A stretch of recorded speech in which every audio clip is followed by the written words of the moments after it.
지난 영상에서 스포츠 경기의 결과를 예측한다는 것은 수많은 경기 내외부의 변수 때문에 불가능에 가깝다고 말씀드렸습니다. 그렇다면 저는 이것을 너무 늦게 깨달아서 끊지 못했던 걸까요? 아니면 깨달았음에도 불구하고 끊지 못했던 걸까요? 제가 어쩌다가 다시는 남의 돈으로 도박을 하지 않겠다는 원칙을 어기면서 도박을 다시 하게 되었는지, 그리고 통이 커진 도박 중독자가 어디까지 나락으로 빠지게 되었는지 이번 영상에서 말씀드려 보겠습니다. 인생사 세옹지마라는 말이 있습니다. 화인 줄 알았던 일이 복이 될 수도 있고, 복인 줄 알았던 일이 오히려 화가 될 수도 있다는 뜻을 담고 있는 고사성어죠. 그리고 결과적으로 저는 복이 화로 바뀌게 된 케이스였는데요. 그날도 어김없이 저는 토토를 하고 있었고, 분석을 토대로 몇 개의 경기를 베팅해 놓은 상태였습니다. 제가 예측했던 방향대로 흘러간 경기들이 많았고, 베팅이 당첨되기까지 한 경기만 남은 상태였습니다. 남은 경기까지 적중을 한다면 100만원 정도가 들어오는 상황이었고, 심지어 승패가 아닌 득점 합산 언오버를 걸었던 경기였어서 이미 기준점을 넘긴 상황에 경기가 끝나기만 하면 돈을 따는 상황이었죠. 푸근하게 먹었다고 생각하고 남아있는 포인트 금액 2만원 정도로 로또 베팅을 해봐야겠다고 생각했습니다. 처음 전재산을 날렸을 때도 그렇고 저는 항상 이 남은 자투리 포인트가 화근이 되더라고요. 새벽에 이름도 모를 듣보잡 축구리그 경기, 저기 어디 이스라엘, 스웨덴 이런 리그도 사설 토토 사이트에는 올라오거든요. 분석이고 뭐고 그냥 기준점이 높은 경기들만 잡아서 언더로만 5개 정도 묶으니까 14배에서 한 15배 정도의 배당이 되더라고요. 돼도 그만, 안 돼도 그만, 그냥 로또 하나 샀다고 생각하고 베팅하고 잤습니다. 그러고 아침에 눈을 떠서 어제 딴 100만원으로 돈 좀 빼고 다시 베팅할 경기 찾아봐야겠다는 생각으로 사이트에 들어갔는데 잔액이 1,400만원이 좀 넘게 있는 거예요. 순간 이게 뭐지? 싶어서 베팅 예역에 들어가 보니 어제 걸었던 14배짜리 베팅에 102만원이 베팅이 되어 있었고, 그 로또 베팅이 적중했던 겁니다. 이게 어떻게 된 일이었을까요? 나는 분명 2만원 얼마를 베팅했는데 기억을 되짚어보니 저는 2만원이라는 금액을 직접 입력하지 않았습니다. 사설 토토 사이트를 모바일로 들어가서 보면 베팅 슬롯을 열 때 오른쪽 하단에 맥스라는 버튼이 있어요. 쉽게 말해서 내가 가진 돈 전부를 걸겠다는 버튼인데 이거를 눌렀던 거죠.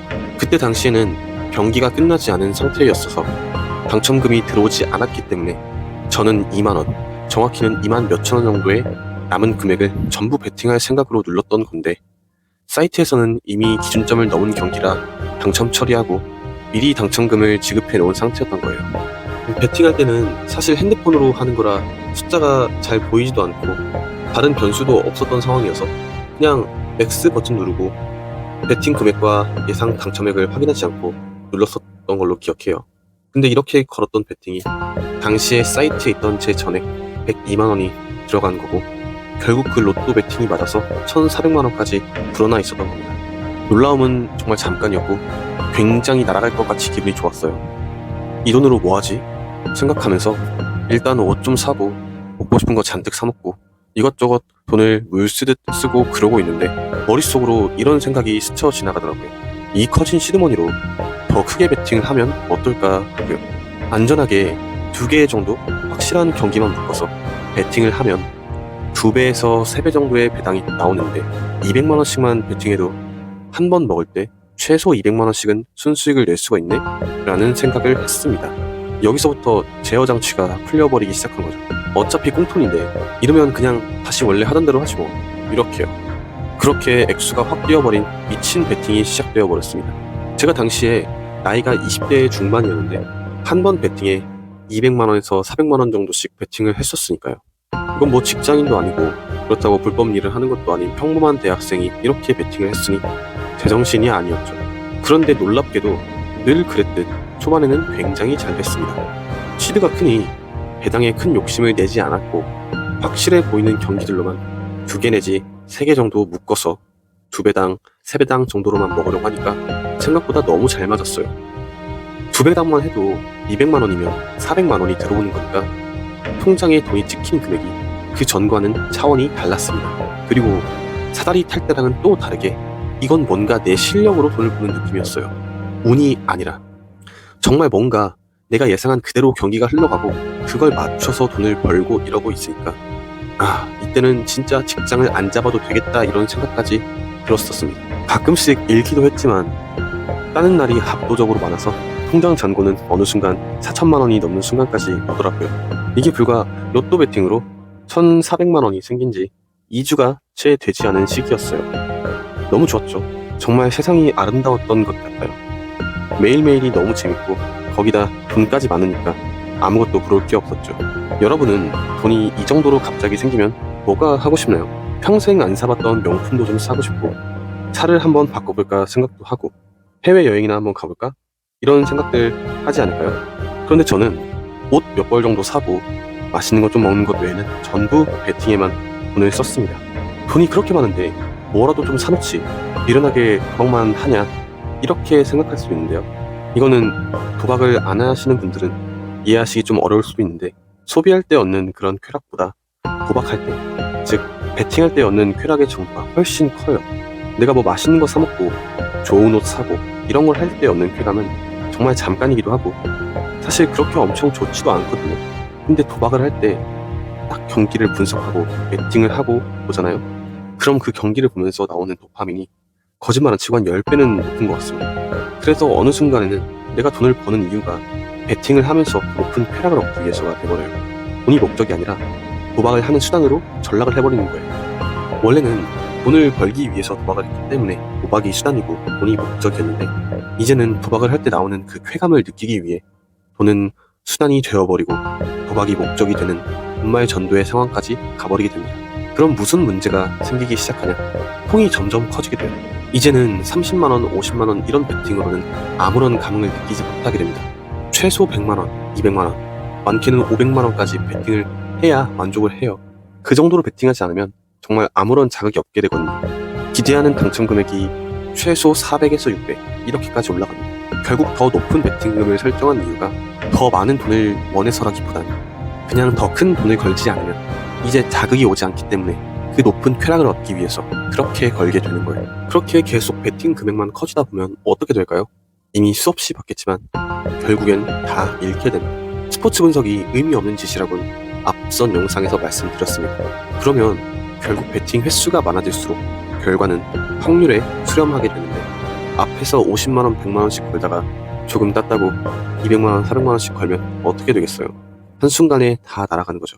잃으면 또 화나서 베팅 금액 더 올리고 어쨌든 딴 기억이 있어서 금액 높여서 한 방에 다시 복구하려고 돈을 더 크게 계속 걸게 됩니다. 그렇게 따고 잃고를 한 2달 정도 했나 어느 순간 통장 잔고가 텅텅 비어있더라고요. 몇 년 전에 뼈저리게 후회하고 다시는 이렇게 도박을 하지 않기로 다짐했던 것도 어느 순간 잊어버리고 다 탕진해버리고 말았죠. 결국 저는 변한 게 하나도 없었습니다. 그런데 문제는 여기서 끝나지 않았습니다. 돈맛을 알아버리고 몇 천만 원이 오가는 상황 속에서 이미 극심한 도파민에 중독되어 버린 저는 도박이라는 목적을 위해 수단인 돈을 구할 방법을 찾기 시작했습니다. 시드머니만 있으면 복구할 수 있어. 이 생각이 강력하게 머릿속에 자리 잡고 있었죠. 사다리 때와는 다르게 정말로 토토를 실력으로 할 수 있다고 믿고 있었으니까요. 굴리던 돈이 크다 보니 복구하려면 최대한 많은 돈을 긁어 모아야 했습니다. 가장 먼저 손을 벌린 건 가족들이었어요. 부모님, 형제, 할 것 없이 싹싹 긁어 모았습니다. 그리고 이 과정에서 엄청나게 많은 거짓말을 했죠. 당당하게 나 도박하게 돈 좀 빌려줘 이럴 리가 없잖아요. 한두 번 말해서 빌리고 가져온 것도 아니라 정말 수없이 많은 돈을 받았었고 그때마다 참신해져가는 저의 거짓말은 날로만 늘어갔습니다. 지금도 그때만 생각하면 정말 정신이 나갈 것처럼 괴로워요. 제가 저를 돌아봐도 어떻게 인간이 저럴 수가 있지 싶을 정도로 쓰레기 중에 쓰레기였으니까요.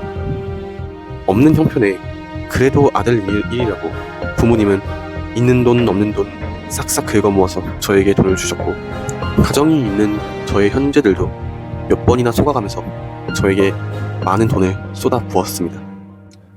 죄책감이 안 들었냐고요? 안 들었다고 하면 정말 사람 새끼가 아니죠.